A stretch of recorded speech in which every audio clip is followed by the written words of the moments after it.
Boa noite. Vamos entrar pontualmente com mais uma live com a Erlângea. Hoje a nossa convidada é a meritíssima Andréa Pachá, grande juíza, que não vai gostar de eu ter chamado ela de meritíssima.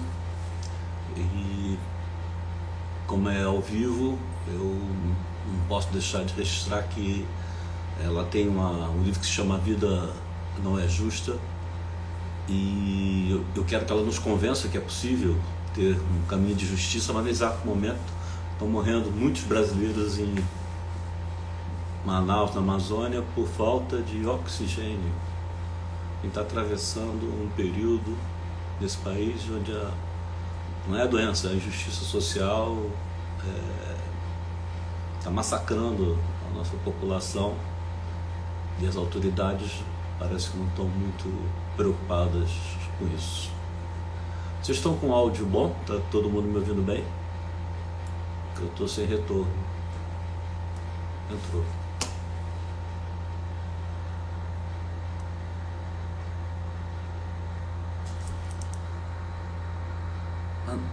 André, se você puder pedir para entrar, é melhor, porque eu tenho um problema digital aqui.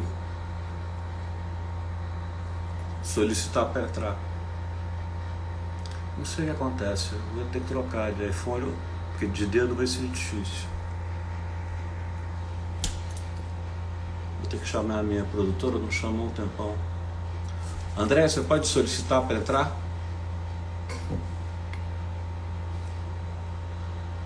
Obrigado, estou aqui cumprimentando por outra entrevista. Carolina! Nossa, não aconteceu. Travou geral? Alô, alô, testando, 1, 2, 3.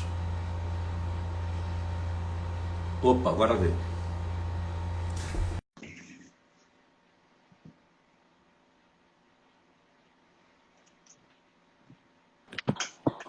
Oi, André. Meritíssima. Noite. Meritíssima. Tô bem? Tá bom assim para você? Tá me Tá, ouvindo? tá, tá ótimo. Eu, como muitos já sabem, eu tenho deficiência auditiva, então eu tenho que ficar fazendo um controle de aparelho, e às vezes eu falo que é muito alto. Eu estava registrando que acho que a minha tarefa hoje era fazer você explicar como é que a vida pode ser justa, mas é impossível começar uma entrevista ao vivo do dia de hoje, onde uma população inteira está repetindo o que aquele preto sofreu no homicídio nos Estados Unidos. Estão morrendo porque não conseguem respirar. A gente vive um momento de injustiça social, porque não é o que está matando, não é a doença, né? É a injustiça social. Mas eu queria tratar desse assunto no final da entrevista. Não vamos deixar que o governo atrapalhe a sequência, mas vamos tratar disso. André, primeiro, obrigado. Meritíssima que tem que chamar? Não, meritíssima, eu nem acostumo com isso. Quando começaram a me chamar de meritíssima excelência, eu achava que era outra pessoa, porque eu não sabia. Você é contra o juridiquês, né? Da Pavênia? Eu sou contra. Você sabe que a gente fez uma campanha uma época, quando eu estava na Associação Brasileira, que era pela simplificação da linguagem jurídica. Uhum. Porque para mim sempre foi muito claro que você não respeita o que você não entende. Então, a compreensão era fundamental. E você vê que mesmo com a TV Justiça, com todo mundo assistindo aqueles julgamentos do começo ao fim, se não há mudança na linguagem, não tem como a linguagem jurídica ser permeável. A sociedade precisa saber o que acontece, porque é um serviço que tem destinatário. Quem vai à justiça não vai porque gosta, vai porque precisa. Uhum. Então, o mínimo que pode acontecer é essa pessoa entender o que está acontecendo, como é que o direito dela vai ser definido ali, quem vai resolver, que língua é aquela que as pessoas falam, que ela tem direito de saber. Então, eu sempre fui sabe que eu viajei quase o Brasil inteiro na época com o professor Pasquale. A gente viajou com a AMB, fazendo palestra nas faculdades de Direito, porque parece que o aluno já entra no curso de Direito falando data vênia. Não, ainda tem data vênia, mas tem uma veníssima, como é que você acrescenta? Data Vênia. Eles vão inventando, porque aí também aparece... Máxima Vênia, Data Vênia, Máxima Vênia. Data Máxima Vênia, tem umas coisas... E assim, na falta do Data Máxima Vênia, tem Data Veníssima, né? É só dizer, com licença, né? Não é uma linguagem fácil. Andréa, aqui o meu ritual. Sua infância, de que família você veio, onde você foi criada, como é que foi que você começou? Eu sou do Império Serrano, eu nasci em Petrópolis, cresci em Petrópolis, fiz até meu ensino médio eu vivi em Petrópolis. E aí depois eu vim estudar na UERJ, mudei para o Rio e fiquei aqui durante algum tempo, me graduei ainda antes da Constituição, eu me graduei em 85, e eu era muito nova, eu tinha 21 anos, e comecei a advogar, mas não tinha muita certeza se eu queria trabalhar com direito. E fui fazer um curso de roteiro de cinema com Alcione Araújo. A gente teve um grupo de texto que durante 5 anos se fazia ali toda a leitura de tudo que a gente não tinha lido na faculdade, que eram os clássicos, os textos de teatro, os roteiros, textos de psicanálise, de sociologia. Então, a minha formação é um pouco caótica, porque foi nesse ambiente que eu cresci. E parei de trabalhar com direito e o Collor acabou com cinema na época. Então, não tinha como trabalhar com cinema. Mas fui trabalhar com cultura, porque, na época, a Cristina Oiticica, que é casada com o Paulo, tinha uma editora, com Paulo Coelho, ela tinha uma editora, e eu escrevia com a Maria do Rosário, Nascimento Silva. Rosário era cineasta, roteirista, e elas me adotaram, assim, me acolheram, e junto com o Rosário, nós abrimos uma casa em Botafogo que chamava Avatar Cultura e Metafísica. Eu me lembro. E era uma livraria, um bar, tinha galeria de arte, mas também tinha tarô, astrologia, numerologia, isso no final dos anos 80. E dali a Cristina mudou para a Espanha, que o Paulo lançou O Alquimista na Espanha, mudou para lá. E a gente ainda ficou um tempo em Botafogo, mas Rosário também não queria mais continuar com a livraria. Eu fui trabalhar com teatro. Então, eu trabalhei com produção, tinha uma produtora e produzia peças de autores nacionais. Produzi algumas peças do Alcione, produzi peças do Wilson Saião. Minha primeira estreia foi com Rubens Correia, que era um super querido, um diretor que eu amava. Trabalhei com a Derbal, com a Mira Haddad. E mais adiante, depois eu casei e voltei a morar em Petrópolis, 93, final de 93. E quando eu pensei em ter filho, é que eu constatei que era muito difícil viver de teatro no Brasil. Era quase impossível, era um projeto assim que eu, super capricorniana, preocupada com a viabilidade da vida, não ia conseguir dar conta. Aí resolvi estudar para fazer um concurso. Eu vou ter que interromper. Você leva a sério, horóscopo? Você não toma decisões judiciais baseadas em... Baseado em mapa astral, não, né? Eu só falei, foi engraçado que você sabe que eu fui parar na minha terapia, da primeira vez que eu fui para terapia, o meu terapeuta era comunista freudiano. E eu cheguei na terapia porque eu tinha feito um mapa astral que mexeu, eu tinha 20 e poucos anos, um mapa astral que mexeu com tudo que eu pensava. Aí eu fui para o terapeuta e falei, olha, eu estou aqui porque fiz um mapa astral. E ele olhava para mim, parecia que estava olhando para um unicórnio, né?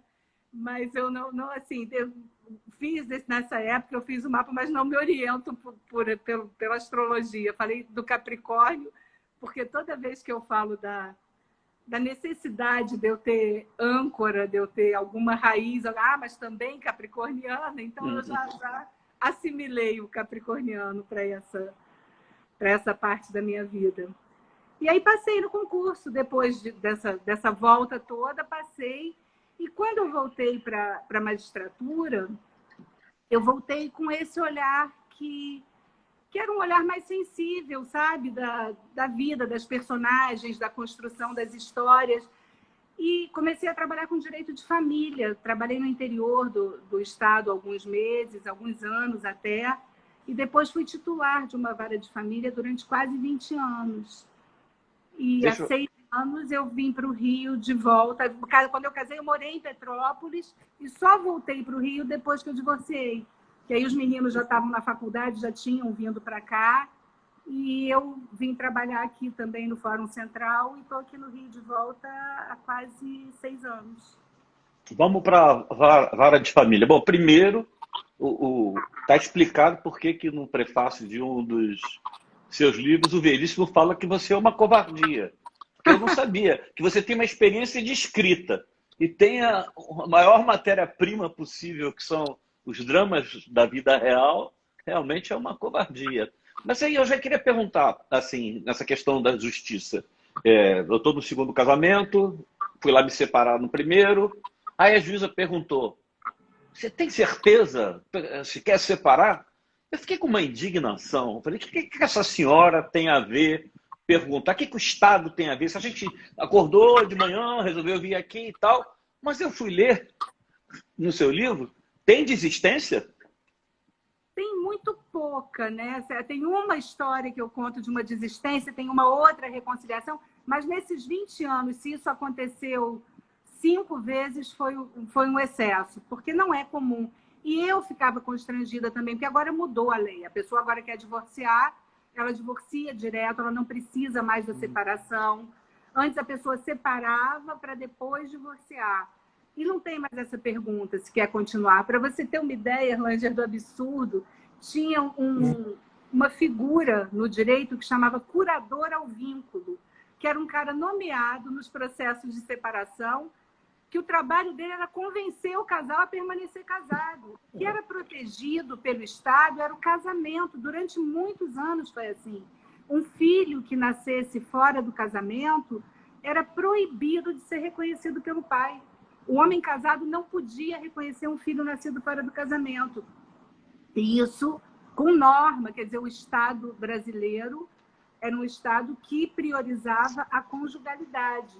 Hoje você ainda vê muito isso na percepção e no aspecto moral, né? Você ainda vê muitas pessoas apostando no ente familiar como a coisa mais importante da relação.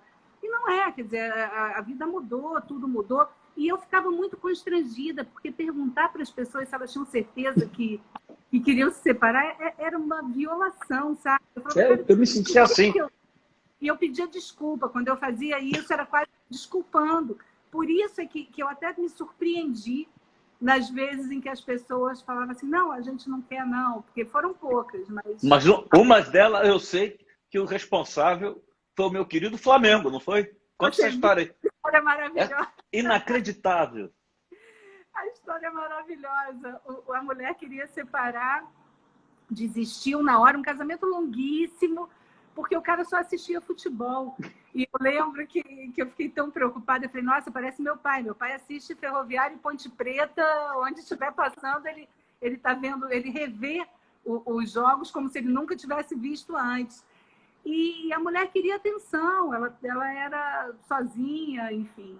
E aí fizemos um acordo que não tinha nenhum valor jurídico, que foi muito mais uma forma de deixar aquelas pessoas irem embora para casa se sentindo um pouco melhor. Eu falei: olha, então vamos suspender aqui e vocês vão ficar 2 meses sem voltar e você só vai assistir jogo do Flamengo, não pode assistir mais nenhum outro jogo. E aí ela voltou e falou: mas é só do Flamengo, né? Eu falei: é só do Flamengo. E foi uma maneira de resolver um conflito. Não, olha só, a bem da verdade, é sempre ruim você acabar uma relação, não é nada prazeroso, mas só tem que, como você falou em futebol, aos 45 do segundo tempo, você vai entrar para chutar e não, pensando bem, doutora, vamos dar uma avaliada. Tem uma outra história também que acho interessantíssima, onde um casal, me corrige, de octogenários que resolveu se separar. Tem alguns hoje, você sabe que... Está com 80 e tantos anos juntos, resolve separar? Mas você sabe que... Eu não lembro se é essa história que você está falando, mas tem uma história de um casal de octogenários que resolveu separar, e quando chegou lá, eu estava indignada, porque eu achava que depois ninguém mais tinha direito de separar, coisa que eu não acho mais. E tem muitos divórcios hoje acontecendo nessa faixa etária. Mas eles foram separar e eu achava que eles estavam casados a vida inteira, porque como era o meu olhar super preconceituoso, eu achava que 2 pessoas de 80 anos tinham que estar juntas a vida inteira. E eles estavam juntos há pouquíssimo tempo. É essa história mesmo. 5 anos, era um casamento recente. E eles disseram isso, eles quase me consolavam, mas não fica triste não, porque a gente já entendeu que não funciona esse casamento pra gente. Mas casamento nesse momento da vida é sempre muito complicado, porque nunca é decisão dos dois, e sempre tem uma parte... Mas não se fala que é consensual, mas é de mentirinha? Não, é consensual, o divórcio, o processo é consensual, mas a decisão de separar... É um que resolve. É um. E nesse momento da vida, a maioria dos processos que eu observei, que eu constato, são os homens que resolvem se separar para casar com mulheres mais jovens. Então, assim, especialmente depois do Viagra.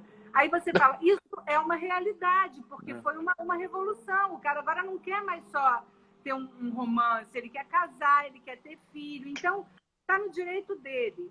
Como é que fica o direito daquela mulher num momento que ela é mais vulnerável, que ela começa a envelhecer, que ela deixa de ser pensionista desse cara se ele morrer, quem vai receber a pensão é a mulher mais jovem, e que ela deixa de ser herdeira desse cara se ele morrer.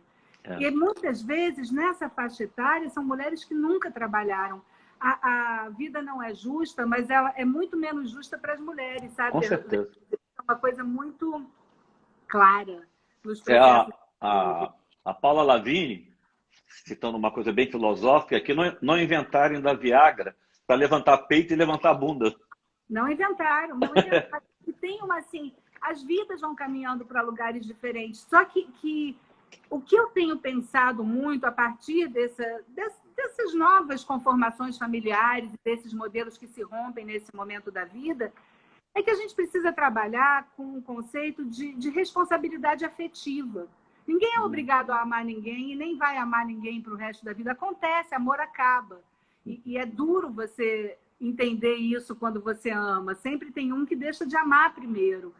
Mas aquele que deixa de amar, dependendo da relação que se construiu ali, tem uma responsabilidade afetiva. Eu acho que a gente precisa começar a trabalhar com esse conceito para que o momento das rupturas não seja um momento de desconstrução de todo o afeto que aquele casal viveu, porque muitas vezes, numa vara de família, você olha para os casais e você não acredita que eles dormiram juntos uma vez na vida, porque é um ressentimento, é um ódio, é um lugar onde o ódio fica muito próximo do amor, né, na hora do rompimento.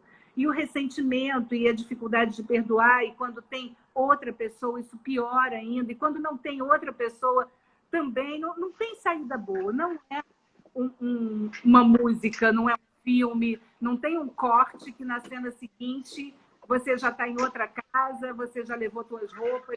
Aquele momento de arrumar a vida, muitas vezes de 20, 30 anos, não é uma coisa, assim, é para fortes, viu? Não é uma experiência banal. Eu queria registrar, primeiro, que a piada da Paula é machista, mas eu só repeti porque veio de uma mulher. Mas você vê como é que a vida mudou. Você falou casamento recente, 5 anos.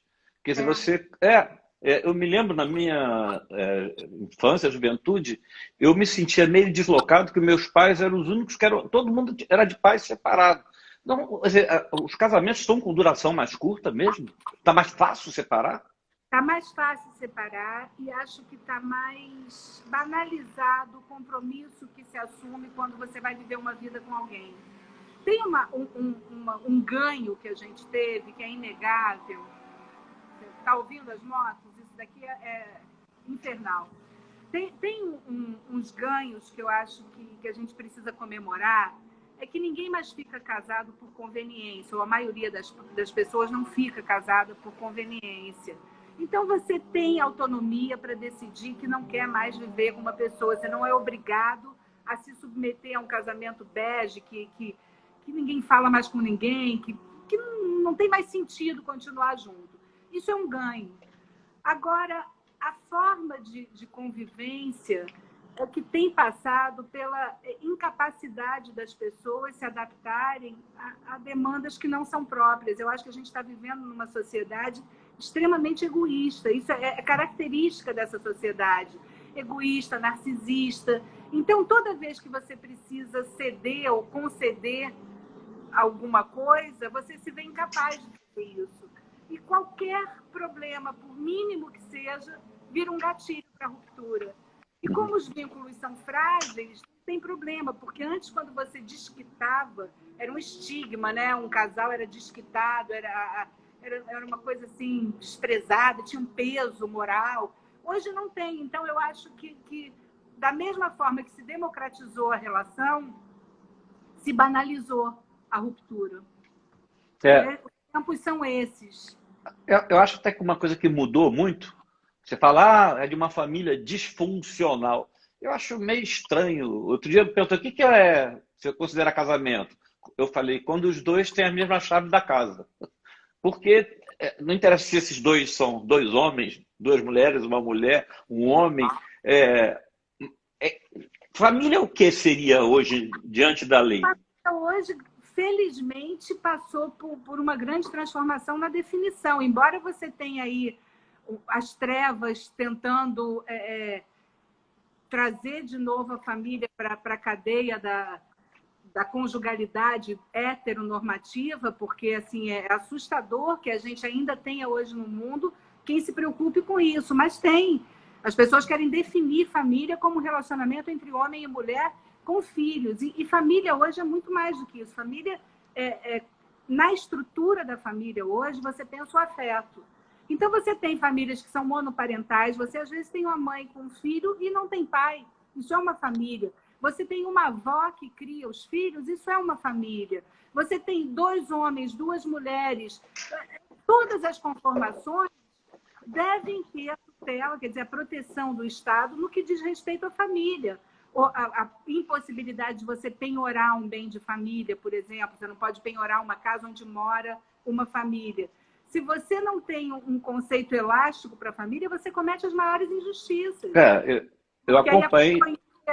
O companheiro... Plano de saúde. Plano de saúde. Quando vai internar, isso acontece com muita frequência. Eu contei numa das últimas colunas, das colunas passadas que eu escrevi, no meio da pandemia, uma história de duas mulheres que viveram juntas durante 30 anos. Elas passavam dos 80 anos, quando uma pegou Covid e foi internada. A outra, que começava um processo de Alzheimer, ficou em casa. Elas nunca se preocuparam em formalizar a união, em fazer uma escritura, em fazer um testamento, nunca se preocuparam com isso. A família dessa que ficou em casa a desprezava pelo vínculo homoafetivo que ela estabeleceu com a companheira. E na hora que a companheira foi internada e morreu de Covid, a família foi na casa da outra, tirou ela de casa, trocou as fechaduras e acabou, porque ela está sem memória. Então, quer dizer, toda a história que as duas construíram durante 30 anos acabou. Acabou. E assim, patrimonialmente, essa família que desprezava a relação vai ter direito ao patrimônio da tia. É uma coisa muito perversa, sabe?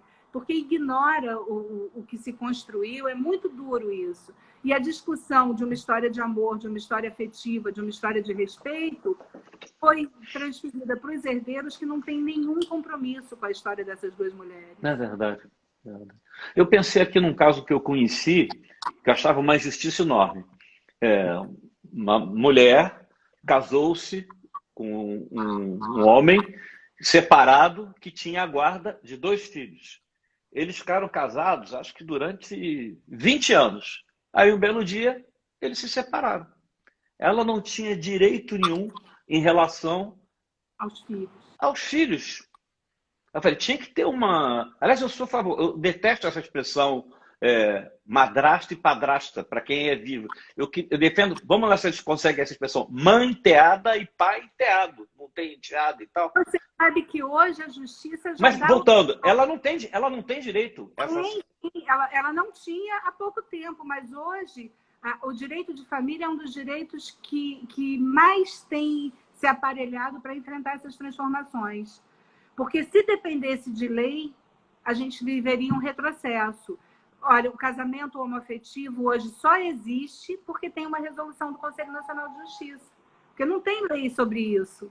Mas Então, foi recentíssimo, porque eu estava no casamento do Tufson com o Piva, que foi uma das cerimônias mais lindas que eu vi na minha vida. Aliás, o Tufson, eu considero que ele é viúvo do Piva, uma coisa, história tristíssima. Na hora H, os juízes não resolveu. Não... Agora é garantido. é garantido. Ou depende do juiz? Não tem uma possibilidade de não fazer casamento. É garantido porque tem uma resolução do Conselho Nacional de Justiça. Isso tinha que ser lei, Erlanger. Eu acho que, infelizmente, a gente está vivendo um período de tanto retrocesso que o temor de você levar essas pautas para o parlamento hoje é que haja um retrocesso pior. O que vai levar o Supremo a ter que decidir sobre a inconstitucionalidade. Porque tem um princípio que é o princípio do não retrocesso social. Você não pode andar para trás. Por isso é que você não pode pensar em fazer uma lei que restabeleça a escravidão. Embora eu acredite que, do jeito que as coisas estão, não custaria aparecer um louco para uma proposta dessas. Mas você tem um princípio, não pode retroceder. E tem princípio, tem valores e tem princípios que são muito rígidos na Constituição, e mesmo com as instituições funcionando num momento de baixa densidade, num momento confuso, que ninguém está entendendo muito bem como é que as coisas precisam se organizar, mesmo assim, nessa pauta dos direitos fundamentais, das liberdades individuais, o Supremo tem sido unânime em todas as decisões de liberdade de expressão, de reconhecimento dos direitos homoafetivos, da população indígena, da população quilombola. Então, ainda é uma garantia muito importante. Eu acho que a gente precisa prestigiar esse canal institucional. Eu, na minha época, do primeiro casamento, não tinha... Aliás, a expressão guarda já é uma coisa... Tinha que ser, cuidar, guardar. Agora eu não guardava ninguém. Mas eu tinha a sensação que até a minha geração, as mulheres realmente são geralmente as grandes vítimas. A tendência sempre era pela mãe. Isso você acha que a guarda compartilhada... A lei mudou. Hoje você tem uma lei que estabelece que a guarda é compartilhada. Mas pode, digamos, se um dos dois resolver abrir mão? Pode. A guarda não vai ser compartilhada quando um dos dois não quiser exercer a guarda, e aí fala, não, fica só com a mãe, ou quando tiver prejuízo para a criança. Você tem um pai violento, você tem um pai abusador, então você impede que essa pessoa tenha a guarda do filho. Mas a regra hoje é a guarda compartilhada. E gera muito problema, tem muita briga, e é engraçado, né, que mesmo quando eu passei pelo divórcio, essa experiência, é importante você ter uma experiência pessoal para você não virar um juiz implacável da vida dos outros sem ter tido essa experiência. Mas mesmo quando eu passei por um divórcio, você tem 500 mil problemas, mas nunca, e em momento nenhum, passou pela minha cabeça que ou disputar filho deve ser uma questão. É tão grosso, pouco isso, e é o que mais tem, sabe? As brigas que envolvem filhos são as mais sanguentas, assim. É triste. Eu conheço uma briga mais séria do que filho em relação a cachorro. Sim, cão partilhado, que a gente dizia. Tem isso? Tá brincando. Tem disputa por animal, tem. Tem tudo. Tem disputa. Essa história eu também conto, uma disputa de dois pais que não sabiam em que colégio o filho ia estudar e foram para o judiciário para eu escolher o colégio do filho. E eu disse que eu não ia escolher. Eu falei que era inconstitucional a interferência do Estado para decidir uma coisa que cabia aos pais. Se eles não tinham condição de escolher uma escola, eles não podiam nem ter o poder familiar. Então, eles iam perder o poder familiar dos filhos. Mas isso era obrigação deles. Enquanto eles têm o poder familiar, isso é uma das obrigações, orientar, escolher a escola. Imagina um juiz decidir se a criança vai estudar na escola A ou B. E isso agora está agravando, Erlanger, porque tem a questão religiosa, que virou um problema. Tem a questão negacionista. A gente está vivendo num momento de mundos paralelos. Então, você tem pessoas que vivem na vida plana, na Terra plana. Se a Terra é plana, então tem que ter mundos paralelos mesmo. Você imagina, daqui a pouco, as demandas que vão chegar de pais que são anti-vacina. Felizmente, o Supremo já decidiu que para criança a vacina é obrigatória. Para criança, para menor de idade, a vacina é obrigatória. Agora, ter que chegar isso no Supremo em 2020, é inacreditável. Aliás, é inacreditável muita coisa que a gente está vendo, né? Muita coisa. Já era uma casca de banana que eu tinha preparado aqui, ela saiu naturalmente. Tem sentido os tribunais terem um crucifixo, Estado laico, justiça laica? Acho que é obrigatório, todo tribunal tem um Cristo na cruz? Ou Não, acabou? Não é obrigatório. Mas por que põe? Em alguns tribunais do júri, principalmente, culturalmente tinha um crucifixo. E eu lembro que teve um julgamento no Conselho Nacional de Justiça, logo no primeiro mandato, quando o Conselho foi instalado, o ministro Nelson Jobim, que era o presidente do Conselho, e que alguém foi ao Conselho discutir isso, que queria tirar os crucifixos dos ambientes públicos.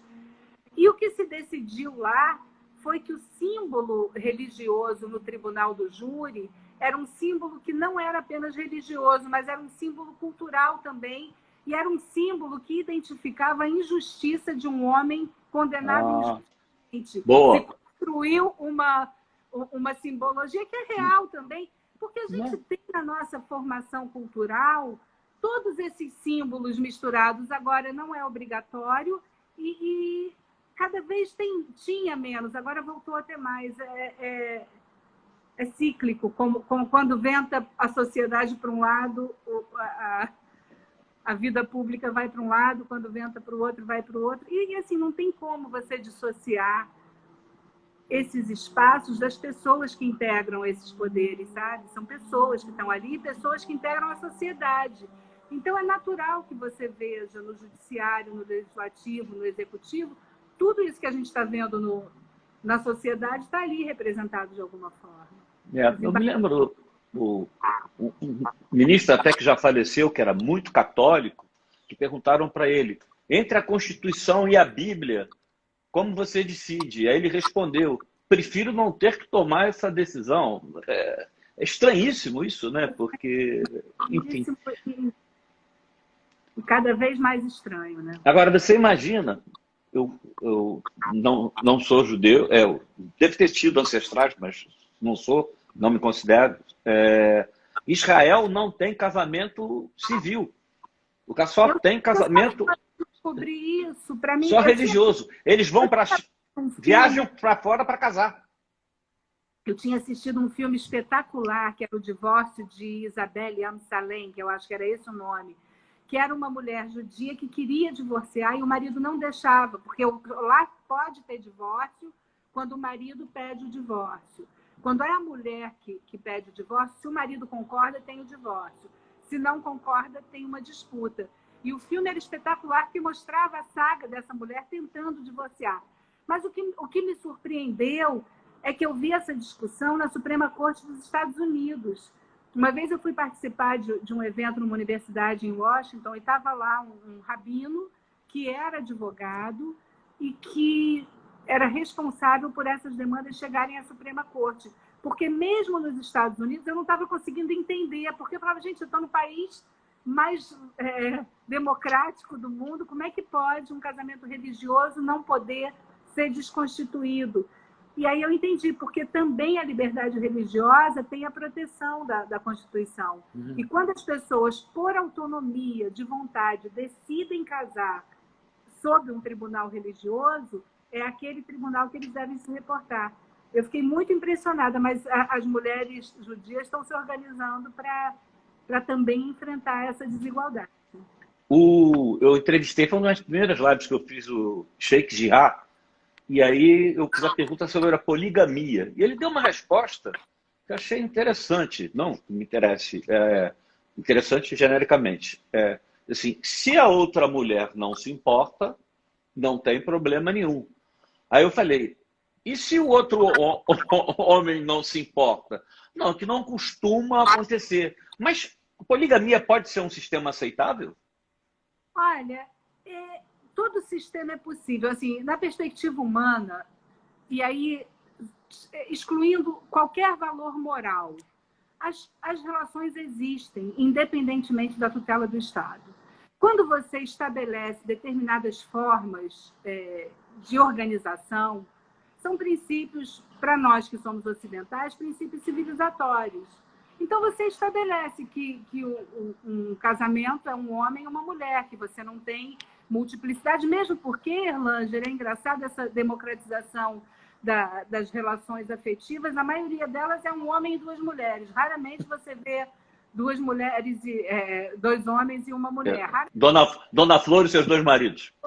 Só na ficção, né? Então, assim, e um morto, né? E um morto. Não é Eles, que... Não, o filme da Regina Casé também. Ela também tem. Ela tem 2 ou 3 maridos, acho que são 3 maridos, isso na ficção. Mas na vida real, você tem limitação. E é o preço que você paga para organizar uma sociedade de uma forma possível de conviver. Porque isso tem reflexo nos filhos que vão casar com outros filhos. É porque casamento antes era um problema da economia, era um problema de terras, não tinha amor no meio. Enquanto era problema de terra, dava tudo certo. As famílias escolhiam, não tinha essa história de amor, você casava. Muitas vezes, você vê, mesmo na sociedade grega, você tinha as relações afetivas dos homens eram com homens, a mulher era só para procriar. E essa era a organização da sociedade. Aí, depois que entrou amor no meio, virou um problema. Porque não tem como fazer caber todos esses modelos que existem de relacionamento numa gaiola normativa. Então, o que você vai decidindo? À medida que vem o conflito, você decide o direito. É possível que um homem seja casado com 2 mulheres? É possível, muitas vezes acontece. Tem vários, e mesmo... Mas na legislação atual é crime. A bigamia é crime. Mas o que acontece na perspectiva civil? Se a mulher casou e não sabia que ele era casado, ela tem os direitos preservados, porque ela estava de boa fé naquela relação. Hoje não tem mais nenhum problema com relação a filho.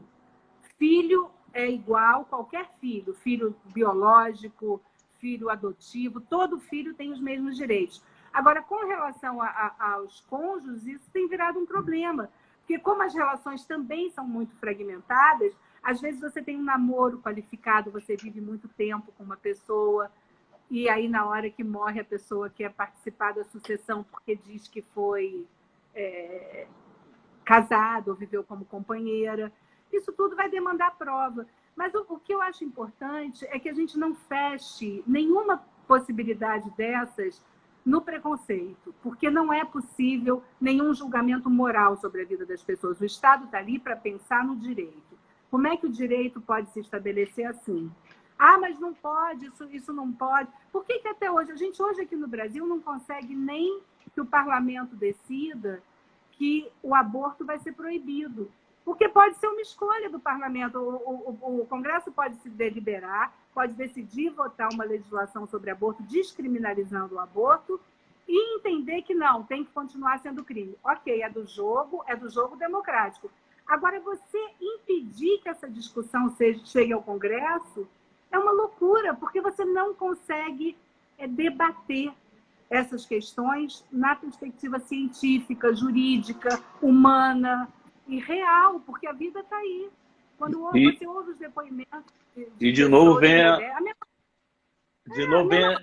a descriminalização das drogas. Não é possível ter um debate racional. Aliás, muita gente acredita que a gente já não é mais racional, né? Que a gente está vivendo um pós-humanismo. Eu assim, já fiz as minhas contas, eu não estou preocupada em me adaptar ao pós-humanismo, porque não vai ter perigo.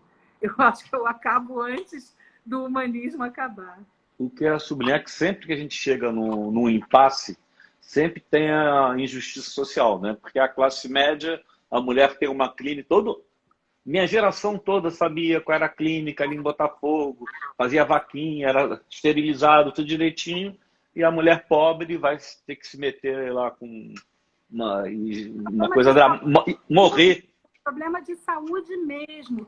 E aí, quando a Argentina finalmente descriminalizou o aborto, assim, o que se comemora, porque ficam os imbecis falando que está comemorando morte de criança, vão matar, criar autorização para matar. Não, o que se está comemorando é vida. O que se está comemorando são que aquelas mulheres vão deixar de morrer em clínicas clandestinas, porque o fato do aborto ser proibido não significa que ele não acontece. E na hora que ele acontece, quem mais morre são as pessoas mais pobres, que não têm acesso a clínicas bem aparelhadas e morrem mesmo. É uma barbaridade. E a gente não tem nem esse número claro, porque como é subnotificado e como as mulheres têm medo de registrar a ocorrência, a família tem medo porque tem o estigma, né? Também estava fazendo o aborto, então isso acaba ficando escondido. É muito difícil a gente viver, quer dizer, a gente crescer num ambiente que é racional e ter que discutir onde fica a quina do mundo, né? Eu acho que a gente está num momento muito louco, assim. A loucura é tamanha porque, assim, ninguém é a favor do aborto.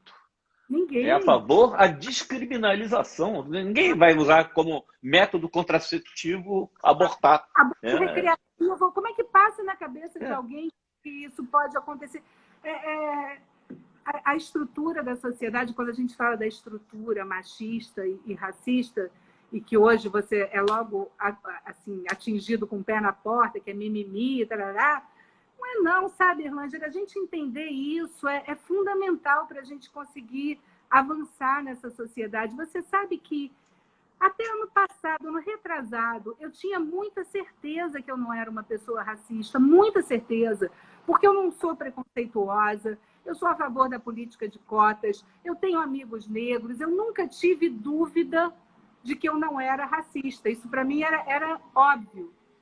Até que, conversando com a Vilma Piedade, que é uma super autora, é uma autora que escreveu Dororidade, eu não sei se você leu, é uma professora, uma mulher lúcida, e conversando com ela, e ela me falando da vida dela, das questões dela, das preocupações com os filhos, de como que é viver sendo uma mulher negra, e que eu comecei a me tocar que grande parte das coisas que ela dizia para mim eu nunca tinha pensado, era invisível para mim. Então, naquela hora, eu me percebi profundamente racista, e foi a hora que eu entendi que precisava assumir um discurso de antirracista, sim, porque isso é uma desconstrução. A gente precisa exercitar, a gente precisa fazer isso o tempo todo. Não é deixando de fazer piada racista, é entendendo que a gente está viciado a enxergar o mundo numa estrutura racista e machista. A gente cresceu ouvindo esses valores, ouvindo esses conceitos, e a reprodução disso é muito fácil. Uma vez o Faustini, que hoje é secretário de Cultura aqui do município, me convidou para conversar com uma garotada. Ele organizava encontros com os meninos que tinham entre 15 e 21 anos, e eles queriam criar uma pauta para a cidade, e daquele grupo sairia um candidato, que seria o porta-voz daquelas demandas. E os meninos eram de comunidades miseráveis, paupérrimas, acho que não tinha branco, se tinha branco era 1 ou 2, e eles organizavam encontros nas casas deles e iam construindo essas pautas. Um projeto lindíssimo. E eu fui para um grande encontro com todos eles, e a maioria ali queria fazer concurso para direito, para ser juiz, porque o histórico quase unânime daqueles meninos era ter perdido ou a mãe, ou o irmão, ou o pai pela violência, ou do tráfico, ou da polícia. Então, era uma história que eu nunca convivi com esse tipo de problema. A gente agora está com 3 crianças desaparecidas em Belford Roxo, 3 meninos. Eu imagino assim, eu moro no Leme, eu imagino 3 meninos desaparecendo aqui na praia. O mundo vai acabar enquanto essas crianças não forem encontradas. Aquele pessoal daquela comunidade precisa implorar para ter visibilidade, para ser visto, para ficar visível. Então, a gente precisa dar visibilidade a isso. E a gente só vai conseguir fazer isso se a gente estiver disposto a ouvir. Porque não sou eu que sei o que é melhor para aqueles meninos, não sou eu que sei o que é melhor para aquela comunidade, mas se eu não escuto a voz dessas pessoas, é como se eles não existissem e eu estivesse reproduzindo de novo a função de tutor. Olha, eu vou dizer para você o que é bom para você. Não é assim que funciona, sabe? Então, foi muito importante essa clareza que eu tive. Aí depois, e não é teoria, porque aí depois você vai ver o livro do Silvio, que é espetacular. O Silvio é um advogado, é um professor, que se a gente não vivesse em um país racista, ele seria ministro, porque ele é um gênio, aquele cara. E ele faz um trabalho excepcional. Aí depois eu vou ler o livro dele, que vai me dar consistência teórica para isso que eu senti, mas é importante a gente sentir isso, porque não adianta também fazer discurso, ser teórico e não metabolizar essa relação que a gente tem com o racismo e com o machismo. É difícil, uma luta muito difícil. Quem me fez cair essa ficha foi o Celso Ataíde, da CUFA, porque ele deu um exemplo muito simples, né? Na lógica do asfalto. Um casal vai com a sua moto importada, sobe o morro e compra um papelote de cocaína com o moleque. O moleque é preso como traficante. Na lógica dele, seria um casal branco aliciando o menor para o crime. Lógico. Isso Eu nunca tinha pensado nisso. Lógico. Você vê isso quando o plantão judiciário no fim de semana, o que mais aparece ali é garotos de 17, 16 anos com furto de celular. É o que aparece. Aí são presos, são levados para o plantão. E aí você vai tentar localizar as famílias. Não consegue, não tem família, não dá para entrar na comunidade. E você fala assim, gente, espera aí, tem o Estatuto da Criança e do Adolescente, que garante a esse menino escola, saúde, lazer. Então, o Estado falta durante esse percurso todo. Na hora de punir, o Estado aparece. Porque é assim que funciona a lógica desse sistema. E quando você muda o olhar, você começa a perceber, mesmo a violência que assola, que é uma questão horrível, você viver num lugar violento é horrível, você viver num lugar que você não tem liberdade para andar na rua é horrível. Mas quando você vai falar com os meninos, eu conversando sobre isso com eles dizem assim, Andréia, mas a gente nunca teve essa sensação de andar tranquilo, a gente nunca conseguiu andar tranquilo. E as mães que têm filhos pretos, preocupadas, como é que meu filho vai sair de mochila? Quando que você vai ficar preocupado se seu filho sai de casa de mochila? É muito perverso e assim, é muito entranhado na nossa cultura. A gente precisa fazer um exercício mesmo, tem que lembrar todo dia que isso é uma chaga que a gente precisa curar. Eu acho que você faz isso quando você bota como juízo na sua biografia, tá lá, antirracista. Quando eu vi aquilo ali, nossa, não é só um selo, é um recado. Que acho que todos nós brancos temos que ver. Aliás, outra coisa, eu não sou termômetro de mídia, né? Teve aquele feminicídio horrível da juíza ali na Barra. Aí eu fiz um post com foto, tudo igualzinho. 3.000 e tantas curtidas, reclamações, interações. Na semana seguinte, não, agora, semana passada, logo 3 semanas depois, um cara esfaqueou até a morte a mulher e ainda cortou a cunhada. Eu fiz um post do mesmo tamanho, com a mesma foto, com a mesma situação. Não teve repercussão nenhuma. É uma mulher que foi... É impressionante isso, né? A invisibilidade que leva as pessoas não empatizarem, porque as pessoas estão acostumadas a olhar através de quem não é igual. Você lembra quando aquele engenheiro foi esfaqueado na Lagoa, a comoção que aquilo provocou? E você tem essas mesmas histórias narradas aos borbotões diariamente nas comunidades e você não tem a mobilização. Mas o que eu acho importante é que, a partir desses eventos, a gente consiga dar visibilidade ao problema. Isso foi uma preocupação muito grande que eu tive. Porque é lógico, Erlanger, que eu sendo juíza, eu tendo perdido uma colega, nas condições que a Vivi morreu, foi muito violento. Ah, você conhecia? Você conhecia? Nós éramos colegas, foi muito, muito barra pesada, porque é muito barra pesada. Mas quem já trabalha com violência contra a mulher... Passa. Eu moro no 12º andar, isso daqui é uma constante nas noites. Mas quando ela morreu e foi uma coisa assim muito chocante, é porque ninguém acha, primeiro, que nesse espaço de poder o machismo existe, o abuso existe. Essa é a primeira questão.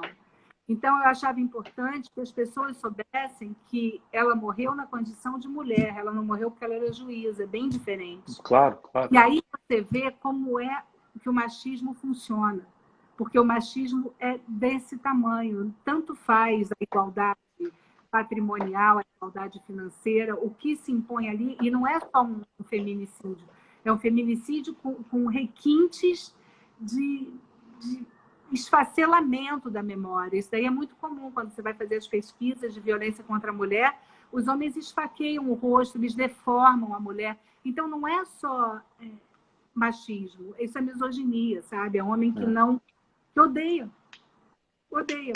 Eu não tinha colocado no roteiro, deve ter sido até um ato falho meu de culpa, que eu aprendi com você, 40 e tantos anos de jornalismo, quase 50, que você me chamou a atenção que a gente botou a foto da mulher que foi morta.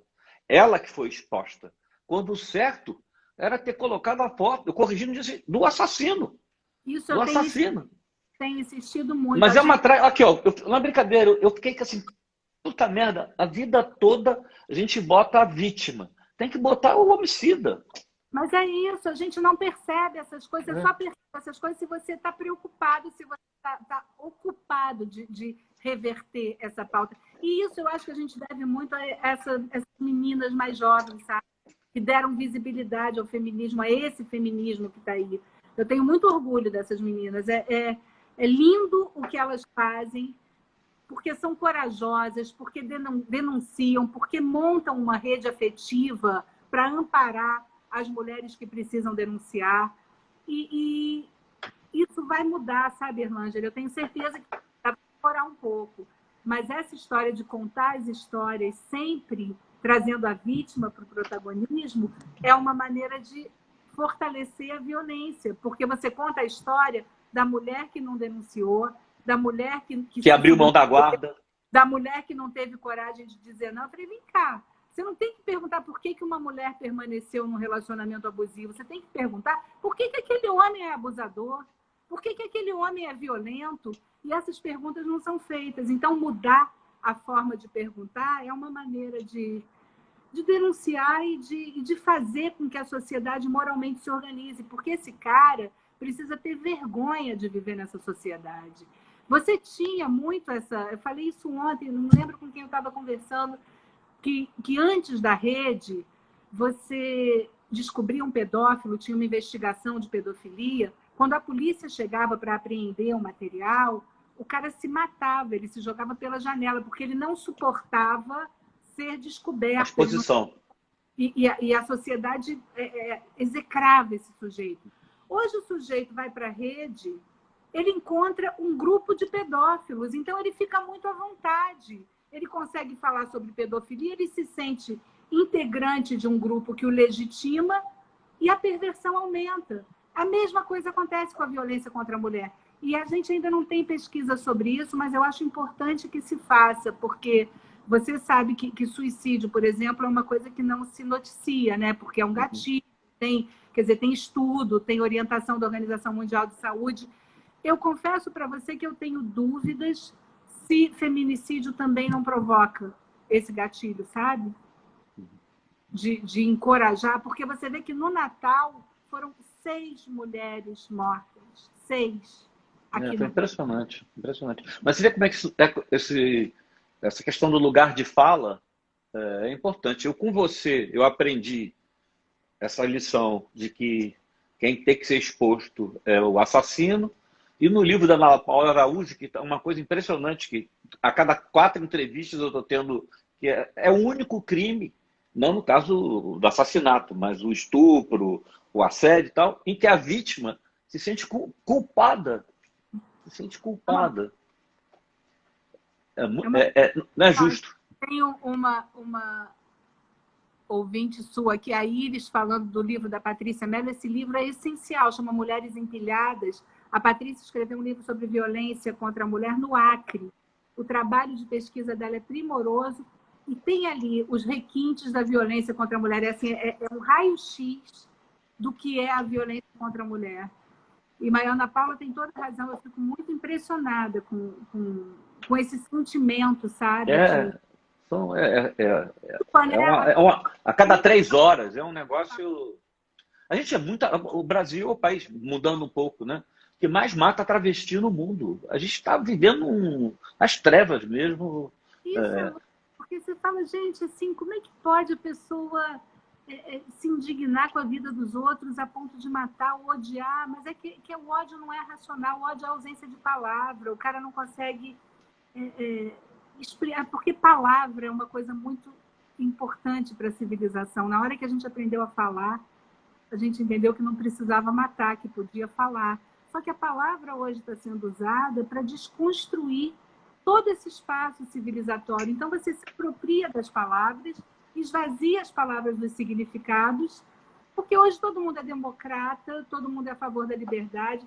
A gente vê a invasão do Capitólio nos Estados Unidos e o discurso estamos salvando a democracia, estamos salvando...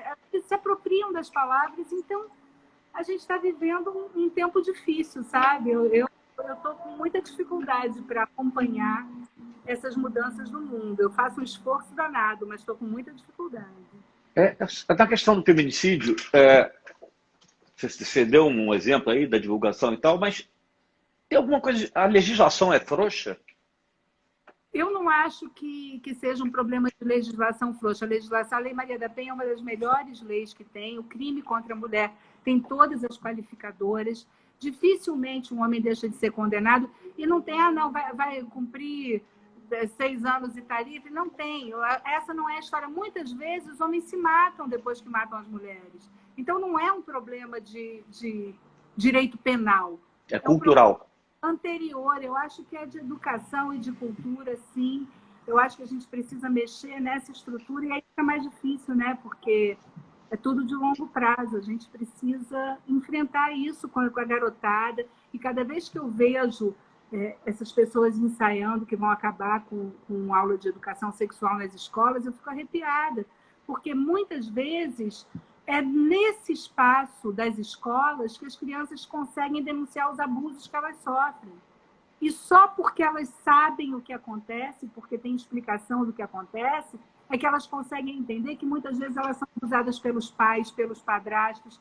Sem essa informação, essa criança fica na mão dos abusadores. Então, é uma hora difícil, Erlângela. A gente está realmente numa hora muito difícil que não dá para ter folga, sabe? Eu acho que nós que trabalhamos com a racionalidade, com a ética, com valores que são essenciais para criar esses vínculos, para construir o espaço coletivo num espaço mais plural, mais respeitoso, a gente não está podendo tirar férias, não, sabe? Eu acho que tem que ser toda hora repetindo isso. Você citou há pouco, eu tenho muita esperança na geração que está vindo aí, porque mesmo nas classes mais altas, ou mesmo assim, está tendo assim, o racismo continua, está pior, mas a reação está aumentando, Eu tenho uma esperança nas novas gerações. Você falou em adoção, você é uma das responsáveis pelo Cadastro Nacional de Adoção.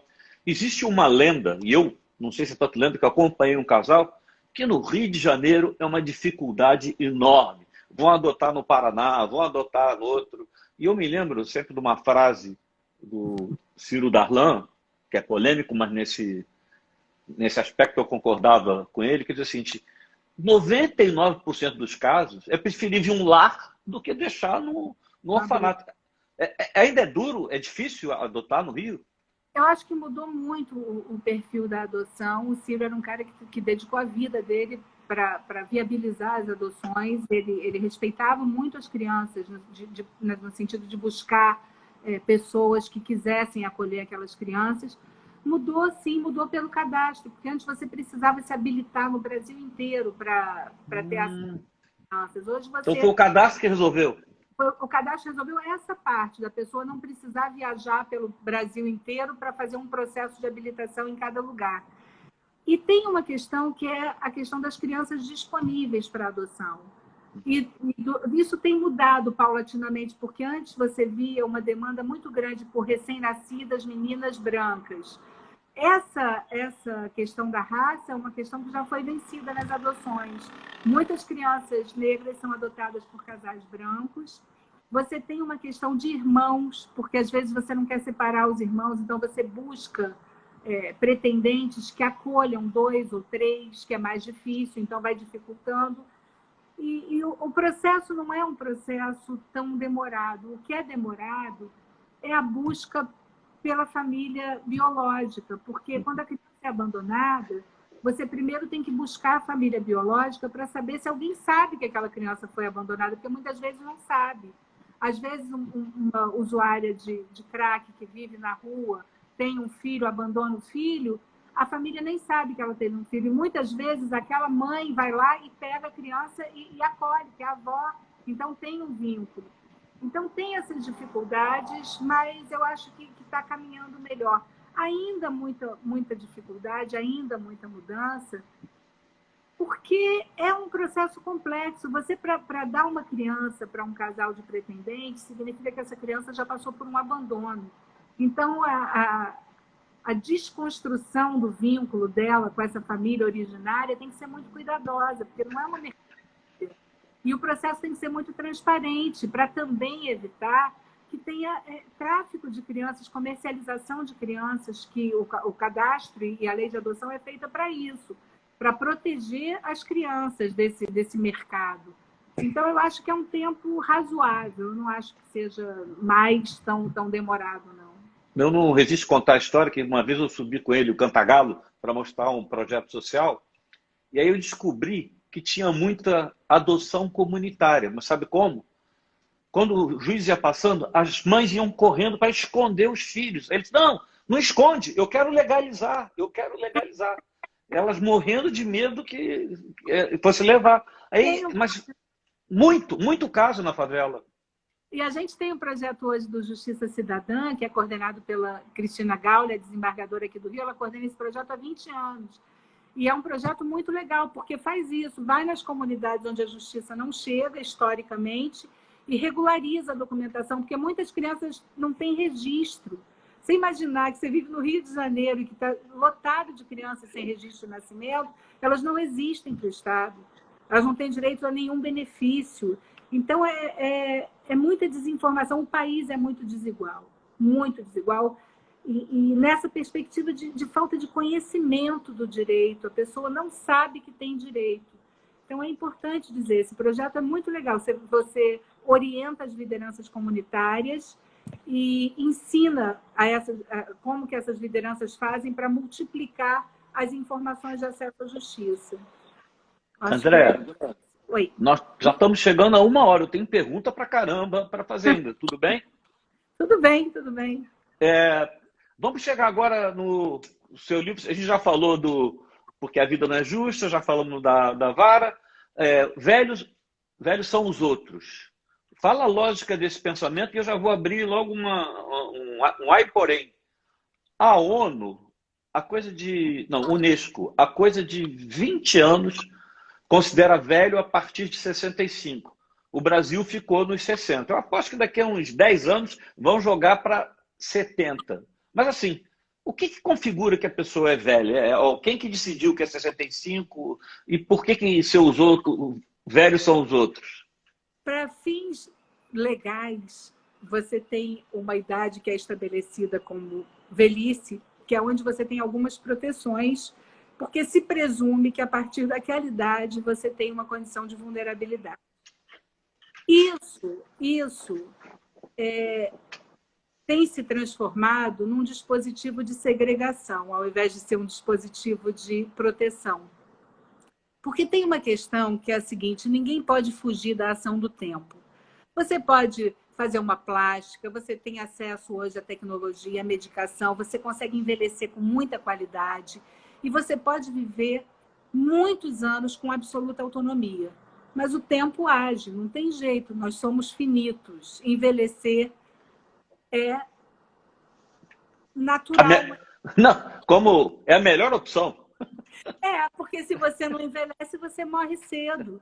Então, assim, a alternativa do envelhecimento é uma alternativa que, primeiro, tem que ser acolhida. Só que a gente vive num ambiente que segrega o idoso, porque esse ambiente do produtivismo, do utilitarismo, ele prestigia quem consome e quem produz. Então, se o idoso sai dessa faixa de produção e de consumo, ele é segregado, ele é invisibilizado. Quando você cria um estatuto do idoso para dar proteção ao idoso e garantir que ele tenha acesso aos direitos, o que tem acontecido é que, ao invés de você efetivar os direitos dos idosos, você acaba segregando os idosos da vida produtiva, da vida útil e da autonomia. Eu acabei de fazer um trabalho, eu fiz um mestrado na Fiocruz ano passado, que era sobre envelhecimento e autonomia nos processos de curatela. E eu escrevi O Velhos São os Outros porque eu comecei a observar muitos idosos perdendo a autonomia, por doença mental, por Alzheimer, por falta de acolhimento da família, a família abandonava e o idoso ficava sozinho, adoecia. E comecei a pesquisar e perceber que a invisibilização dos idosos começa do lado da gente. A gente, quando vai ao médico com mãe e pai, e o médico pergunta o que está acontecendo, pergunta para a gente, não pergunta para eles. Então, essas coisas eu comecei a observar quando eu comecei a ouvir os idosos. E ouvi alguns relatos que me impressionaram muito, porque o idoso vai perdendo os direitos mais básicos, os direitos fundamentais mais básicos. Você subtrai do idoso o direito de errar, Erlanger. Isso, para mim, é inadmissível. Qualquer garoto se apaixona mal, qualquer garota se apaixona por um cafajeste, ninguém vai se meter na relação amorosa desse adolescente, desse jovem ou desse adulto. O velho está gagá, o velho vai gastar o dinheiro, vai acabar com o dinheiro da família, como se o dinheiro da família não tivesse sido produzido por ele. Por ele, né? Então, é uma falta de respeito. Eu acho que enxergar o idoso num lugar onde a autonomia dele deve ser preservada, é fundamental, inclusive, para a preservação dessa autonomia, para você conhecer mecanismos que te garantam o teu desejo até o final. Assim, eu sei que se eu tiver uma doença terminal, eu não quero ser entubada, eu não quero que estiquem a minha vida, eu não quero que me coloquem numa máquina para morrer numa UTI. Agora, se eu não deixar isso muito claro, quem vai decidir por mim é quem estiver do meu lado naquele momento, que pode nem ser a pessoa que eu respeito e que eu gostaria que tomasse essa decisão. O que você vai fazer com o teu patrimônio? Você tem direito de decidir como é que você vai distribuir o patrimônio, para quem você vai deixar. E direito de errar, porque você não pode subtrair essa parte gostosa, que a gente diz que os velhos que têm mais qualidade de vida são aqueles que têm curiosidade e que têm vontade de experimentar algumas coisas pelas primeiras vezes, porque o frescor da juventude é isso. Qual é a época da vida que a gente tem melhores lembranças? São aquelas primeiras vezes, que você nunca mais vai viver aquilo de novo. Só que você conseguir reproduzir ao longo do tempo essa curiosidade e esse desejo de experiência das primeiras vezes passa também pelo desejo de poder errar de uma forma inédita. E você não pode subtrair isso. Eu não quero que tirem isso de mim o dia que eu envelhecer. E não conseguir entender quando é que a gente se acha velho para tomar essas decisões, porque essa é a questão. O tempo não deixa, não tem assim uma marca. A partir de hoje eu acordei velha. E eu perguntei para minha mãe, quando eu estava escrevendo esse livro, quando que ela se percebeu velha. Na época que eu escrevi o livro, ela tinha 77 anos. E ela falou, eu não sou velha. E eu olhava para ela, realmente ela estava super bem, autônoma, não era velha. Falei, não, mãe, eu estou perguntando assim, quando a gente é criança, a gente quer ficar jovem. Então, quando você faz 18 anos, você tem autonomia, tem independência, depois você amadurece, você se percebe adulto. E ela me falou, olha, André, quando a gente é criança, a gente quer ser jovem para ter liberdade. Quando a gente quer amadurecer, é porque a gente quer ter dinheiro, quer ter autonomia. Agora, depois da velhice, vem o quê? E aí ficou um silêncio. E aí eu entendi que a gente nunca vai se perceber velho, porque a gente vai sempre enxergar alguém que tem uma condição mais velha do que a nossa. Você vai nos abrigos de longa permanência e conversa com as pessoas, eles odeiam velho. E eles são velhos, mas eles não se percebem velhos.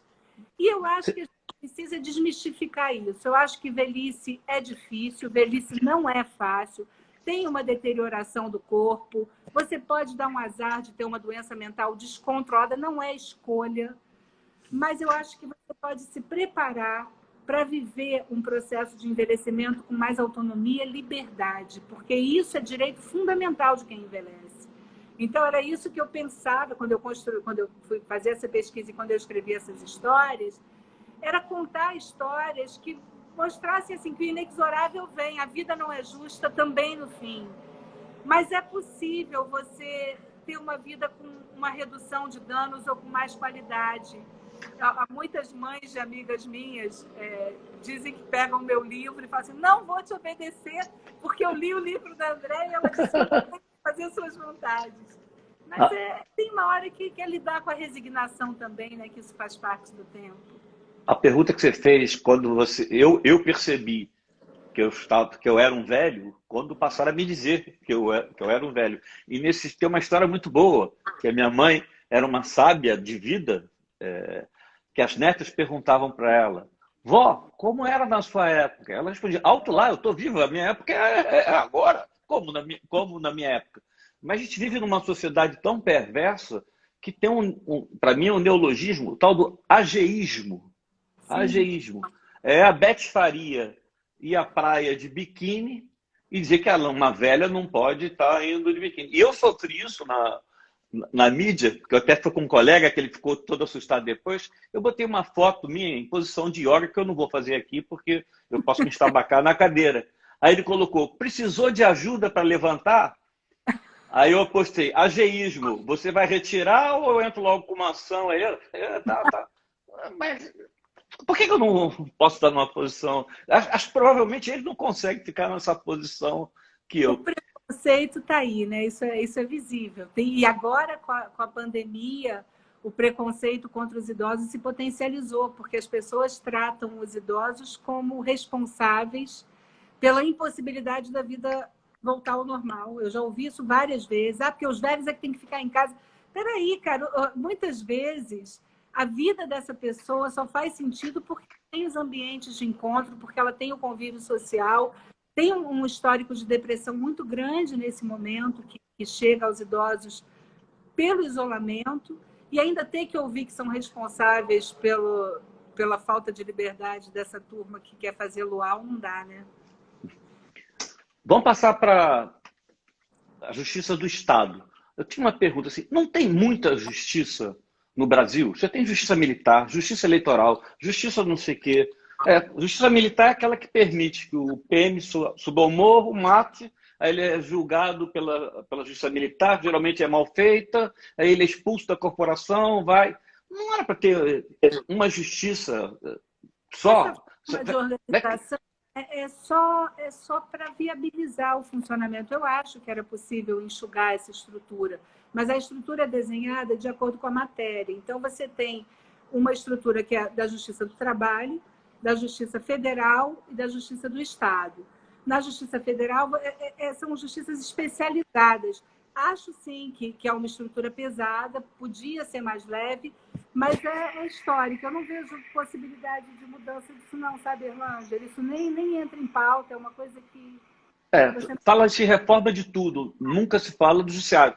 Em 88, e eu estava lá, era da minha época, o STJ viria para substituir o STF. Aí ficaram os dois. Para que serve o STJ? E as coisas que chegam ao Supremo, outro dia você viu uma decisão de furto de chocolate, eu acho, no supermercado, ou furto de carne no supermercado. Mas o que exige? O que faz? É ignorância mesmo. O STJ faz o quê? De fato, os recursos terminam no STJ. O Supremo só decide o que é matéria constitucional. O problema é que, como a Constituição é tão abrangente, tudo pode se transformar em matéria constitucional. Então, é preciso enxugar isso. Mas e teve uma outra coisa também que aconteceu de 88 para cá, é que a vida foi para a justiça. As outras instituições passaram a funcionar mal. E não só o legislativo, não só o executivo, todas as instituições, inclusive as privadas, as esferas de conciliação começaram a falhar. A Bibi Figueira está lembrando aqui que a última mudança que teve foi a extinção do Tribunal de Alçada. É verdade, que era mais um tribunal que existia na estrutura dos tribunais estaduais. Isso foi em 2000, se eu não me engano. Olha o tempo que já tem.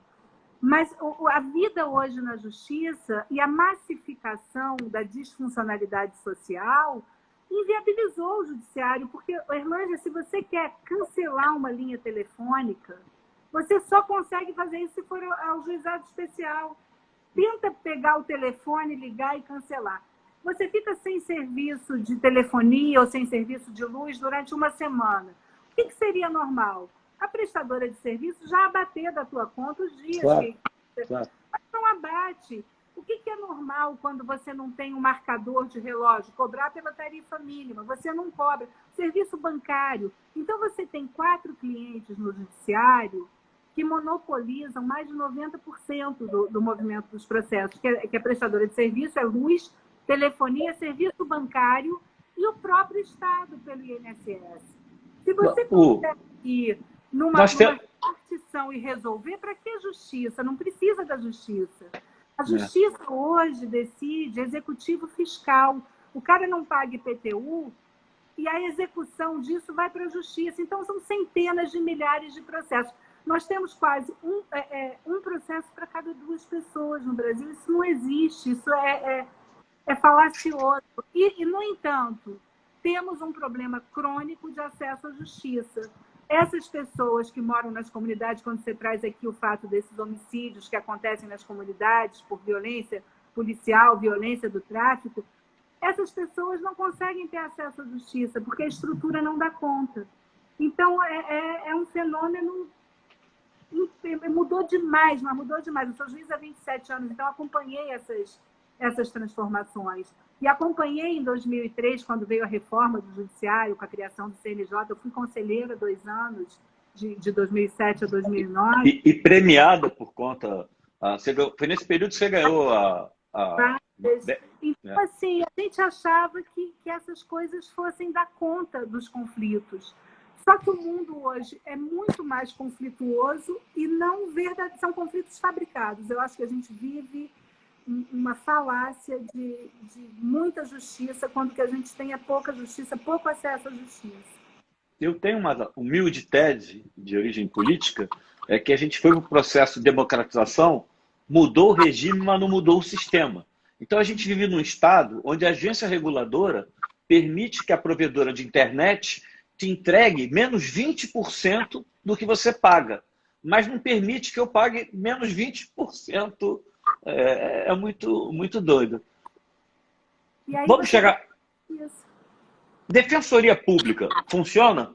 Que assim, na visão que eu tenho, assim, preconceito. Por que o cara não está no escritório ganhando um caminhão de dinheiro e está lá trabalhando? São padres, são devotos? Eu vou te fazer uma confissão. Eu passei no concurso da Defensoria Pública na mesma semana que eu passei para o concurso da magistratura. Eu tinha um desejo enorme de ser defensora pública. Eu tenho uma paixão pela Defensoria Pública. Eu acho que a Defensoria Pública... Mas são bons profissionais? Excelentes profissionais, e a instituição é uma instituição excepcional. Alguns estados ainda não têm a defensoria estruturada. Claro que eles trabalham com muita deficiência, a demanda é enorme, mas eu confio muito no trabalho da Defensoria. Eu acho que eles são super dedicados. Eles têm um compromisso, sabe, com a pauta de consolidação dos direitos fundamentais que me encanta. Eu sou fã da Defensoria, falo bem da Defensoria onde eu vou. Não, eu acho que deveria ser fundamental, mas ele sempre fica com um clichê daquele advogadinho um abnegado.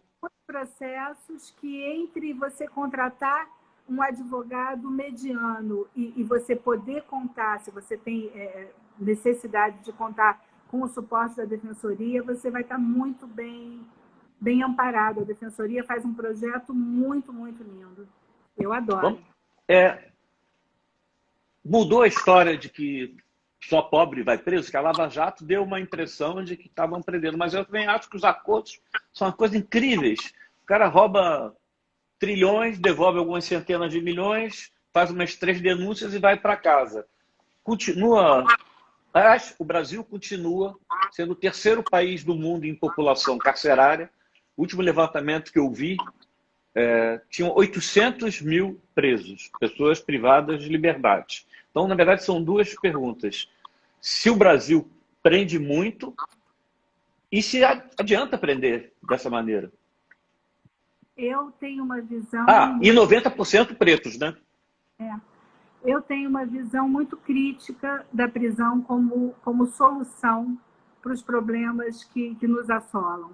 E toda vez que falam que precisa de mais pena, mais punição, eu adoraria acreditar nisso, que seria mais fácil resolver. Aumenta a pena, está resolvido. Quando você faz um raio-x da população carcerária, você faz um diagnóstico da desigualdade estrutural do Brasil.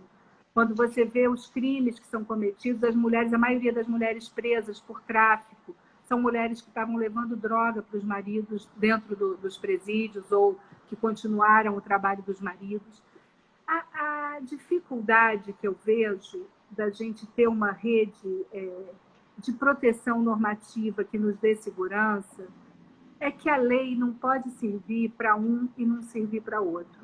E quando você leva para a justiça essa desigualdade e você garante a uns que tenham uma proteção de um advogado combativo que saiba discutir direitos, que saiba garantir para ele os direitos fundamentais, e na outra ponta você não tem essa estrutura funcionando, você estabelece que tipo de justiça você tem.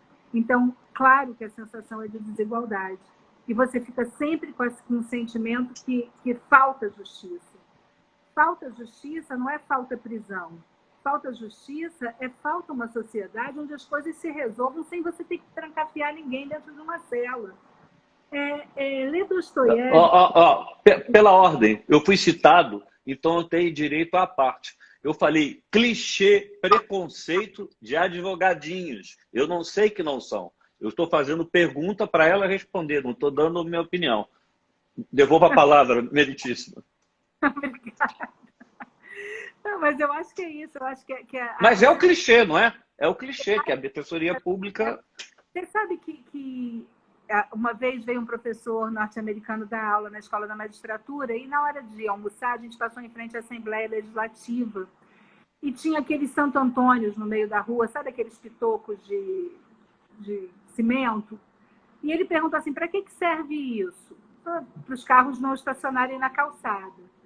Eu falei, mas o carro pode estacionar na calçada? Não. Para que serve isso? Porque não se entende essa lógica, sabe? Se você tem uma norma que diz não, é não. Só que o que a gente precisa entender é que para isso funcionar, tem um pacto estabelecido das pessoas se submeterem àquelas normas daquela comunidade. E isso não é porque as pessoas são legais e porque são boazinhas e porque sabem cuidar das suas calçadas e não parar na calçada. É porque tem lei e tem multa. Quem parar o carro num lugar que não pode vai pagar multa. Só que a multa vai ser paga por qualquer cidadão que infringir aquela norma. Aqui, se você tem uma multa e você contrata um advogado ou você tem acesso à informação que te leva a conhecer a quantidade de recursos possíveis que você tem, você já estabelece uma diferença entre os cidadãos dessa mesma sociedade. E o cara que vai sempre se ferrar, o cara que vai sempre preso, é aquele que já não tem acesso a nada. Então, você vai perpetuando esse sentimento de injustiça. André, STF, eu sei que tem desempenhado um papel importantíssimo nessa quadra que estamos atravessando. Aliás, Brasília são quadras, mas tem um negócio que, como jornalista, eu acho o máximo, mas como cidadão eu fico indignado. Os caras dão entrevista sobre matéria que eles vão julgar. Acho que eles acham que é corte mesmo, estão ali por cima. Como é que pode um ministro supremo ficar falando sobre algo que ele vai votar? O que você acha disso? E outra coisa, ele sai, se aposenta e começa a vender. Aliás, nesse caso de entrevista, tem uma história que eu acho ótima. O meu querido saudoso Jorge Bastos Moreno vai na casa do Paulo Brossard para tomar café e tal, e o Brossard lá segurando o suspensório, assim, ministro, com relação ao processo e tal, ele assim, você vai se retirar agora ou chama a Polícia Federal? Hoje o ministro daria uma entrevista para ele. Então, isso, falar sobre casos que vai julgar, e segundo, se aposenta e vende pareceres milionários que vão ser avaliados por pessoas que estavam colegas dele meses antes. Não está errado isso, não? A gente hoje está vivendo um outro lado do pêndulo que é muito complicado. Quando eu entrei na magistratura, a lógica era que o juiz só falava no processo. Então, o juiz não dava entrevista, o juiz não falava com o jornalista. Inclusive, aprendi de um amigo meu, jornalista, que jornalista não tem amigo, jornalista tem fonte. Então, sempre fui muito cuidadosa na relação, porque é verdade, porque é o trabalho da pessoa é noticiar. Mas eu acho que mudou muito o mundo. Eu não consigo, não tem certo e errado. Se você perguntar assim, é legal ou é ilegal, eu consigo te responder. É legal, não tem nenhuma ofensa ali. Agora, é bacana, é normal, dá uma sensação de que as coisas devem ser assim. Acho difícil, porque assim, as pessoas precisam ter clareza, precisam saber como as instituições funcionam.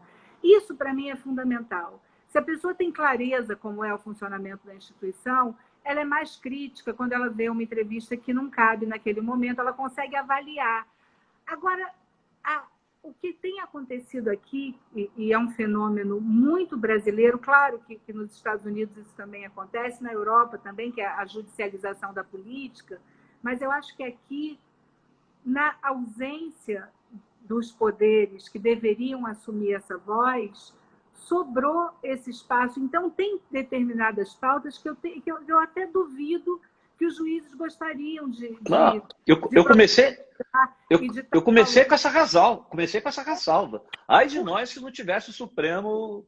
mas assim, tá meio doido, que é o Supremo legislando. A ausência da voz pública, que a pessoa que está numa função pública se sente quase que obrigada a explicar, a falar, a se manifestar. É muito complicado. A gente está repetindo disfuncional aqui várias vezes, eu não gosto muito dessa palavra, mas é um momento muito disfuncional, sim, porque tudo isso foi feito, todo esse sistema de freios e contrapesos foi feito para funcionar com as instituições funcionando normalmente. O assombro com que a gente assistiu a última quarta-feira nos Estados Unidos, aquela turba invadindo o Capitólio, o assombro com que a gente assistiu aquilo é porque naquele espaço ninguém nunca imaginou que fosse possível nada parecido. E quando a gente está falando dos Estados Unidos, a gente está falando da maior democracia do mundo. E nós vivemos numa democracia de baixa densidade. O nosso processo democrático é um processo recente. A Constituição é de 88, mas olha quantos presidentes empichados ao longo desse período democrático. É difícil, não é uma democracia consolidada. Então, é natural que essa ansiedade ou essa necessidade de explicar como as coisas acontecem ou de se manifestar acabam servindo como uma forma de distensionar o ambiente social, que, infelizmente, hoje não acontece mais na vida real, acontece nas redes, né? A capacidade que as redes têm de desencadear esse ambiente ruim para a gente conviver, isso sim é um fenômeno da contemporaneidade que nós estamos tentando entender, mas que é muito perverso. Isso inviabiliza qualquer pacto político. E isso me preocupa, porque é um ambiente que explode as instituições, político não serve para nada, todo político é ladrão, toda justiça é morosa, nada que é público funciona, então você começa a explodir a estrutura de contenção da sociedade, não sobra nada. Então, quando você não tem essa estrutura, o que sobra é o cara vestido de viking, achando que pode entrar num parlamento e protagonizar aquelas cenas como se estivesse num filme de ficção. Da juventude, dizia, não, a gente achava que o grande modelo era a anarquia. Até que um dia que me explicaram que a anarquia é quando quem tem o fuzil, quem tem a força manda. Se não é a lei, a anarquia é quem tem a arma, né? A construção da democracia é uma construção civilizatória. e romper com isso, a gente sabe, tudo bem, nada é para sempre. Também podemos entender que são momentos de ruptura. Somos contemporâneos da explosão desse sistema.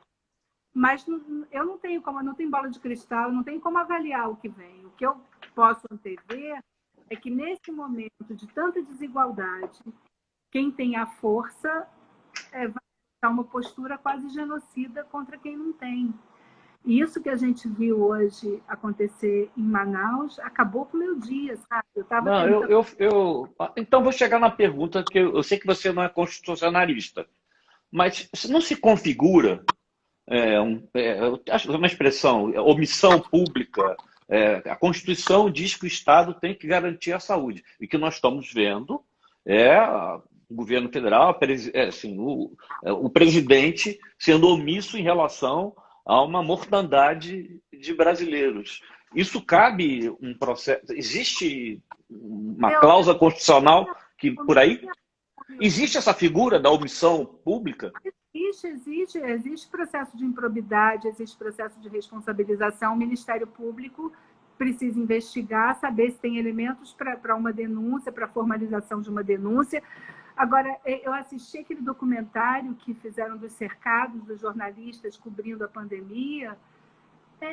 Um horror aquilo, porque assim, ninguém se submete a um processo democrático e se transforma no dono de um país. Não é assim que funciona.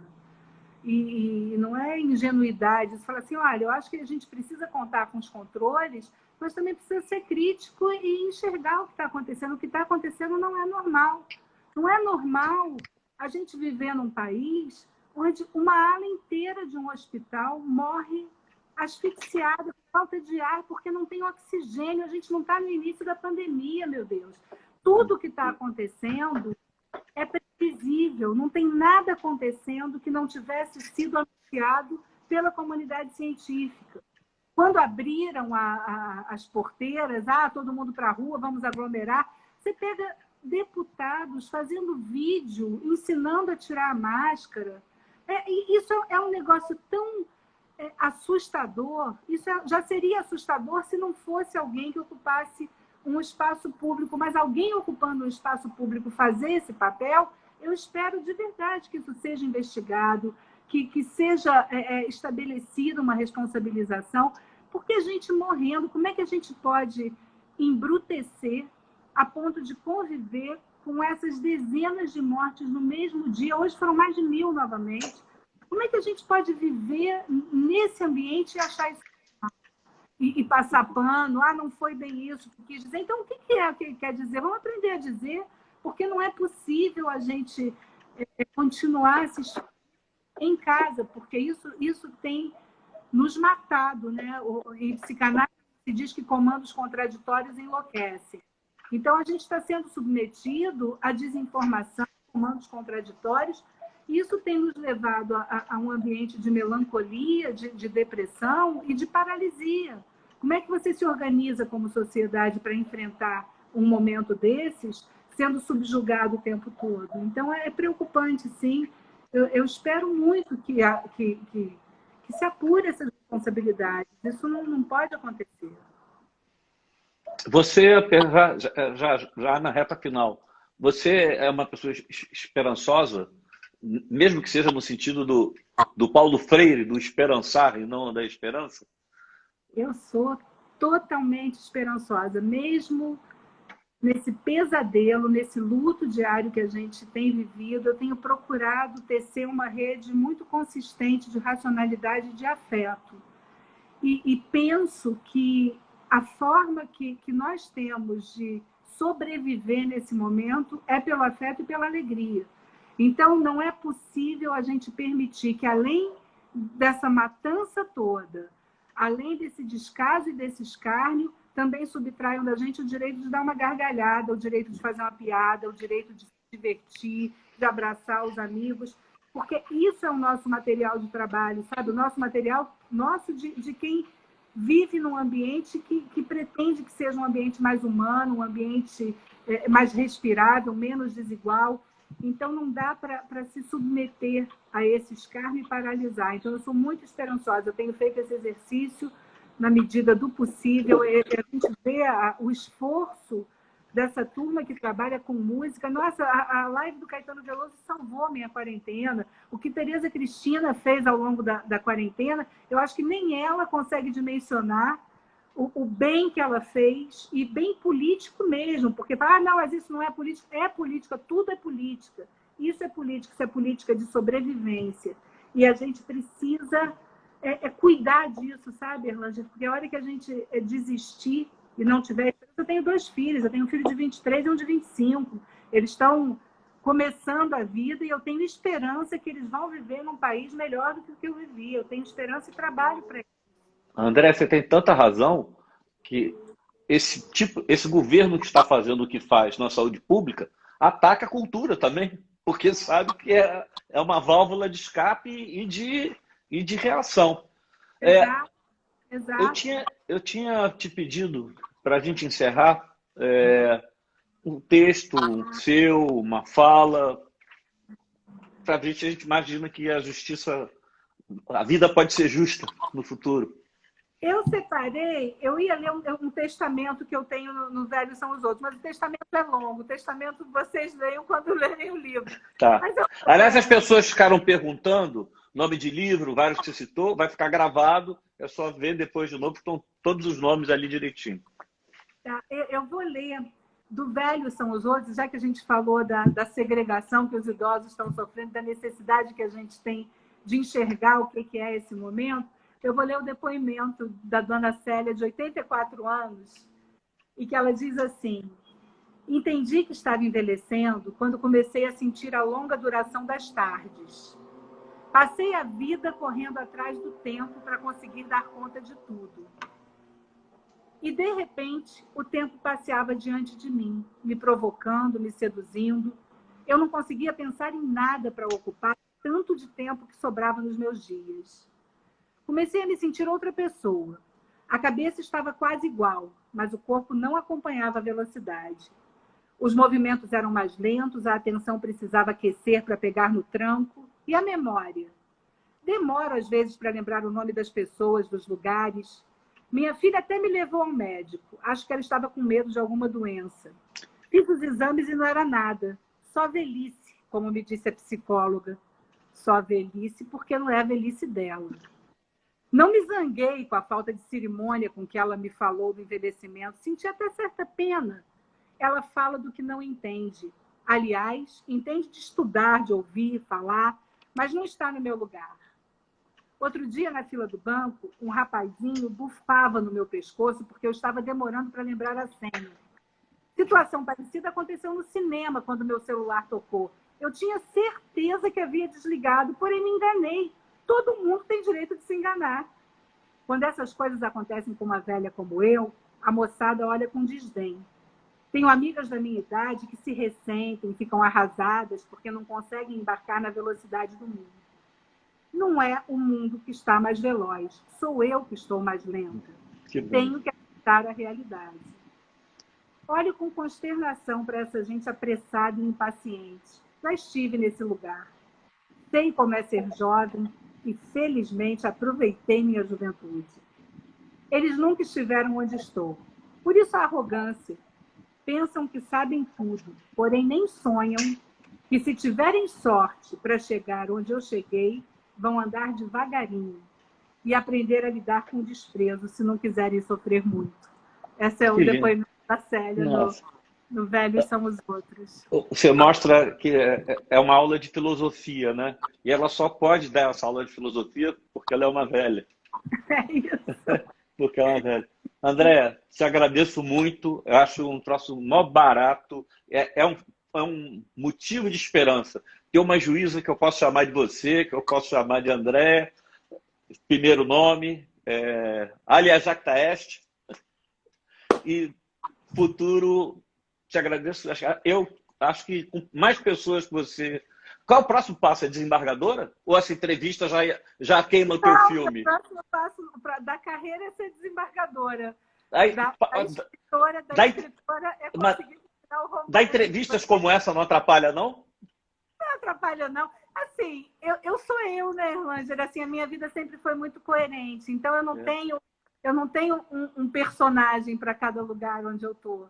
Por isso que talvez seja mais fácil eu conversar com você aqui, eu ir à reunião do Faustini com os meninos, eu trabalhar no tribunal, porque é do jeito que eu sou e não acho que eu acho que o jogo é esse, o jogo é ser desse jeito, é o que me faz muito feliz. Eu estou querendo agora, como escritora, ser o autor que você é, porque eu não sei como é que você consegue escrever romance com a facilidade com que você escreve, porque eu estou aqui sofrendo nessa quarentena para... Mas para mim é terapia. Você sabe que eu estou travado, né? Agora que eu tenho tempo, eu estou travado. Eu preciso. Eu fosse ler os clássicos e escrever meu romance. Olha, eu só estou fazendo. Estou lendo Hermann Hesse. Sabe que eu li só a pandemia, né? Voltei em busca do tempo perdido. Aquele calhamaço do Proust. Não. E aí, de novo, velhice. Esses livros estão sendo novos para mim. Eu estou lendo eles de maneira diferente. O livro não mudou, quem mudou foi eu. Andréa, em nome da Justiça Social, uma longa caminhada para você e mais uma vez te agradeço. Muito, muito obrigada, adorei. Até a próxima. Tá. Vou sair, hein? Com licença, como se fala em Portugal. Por favor.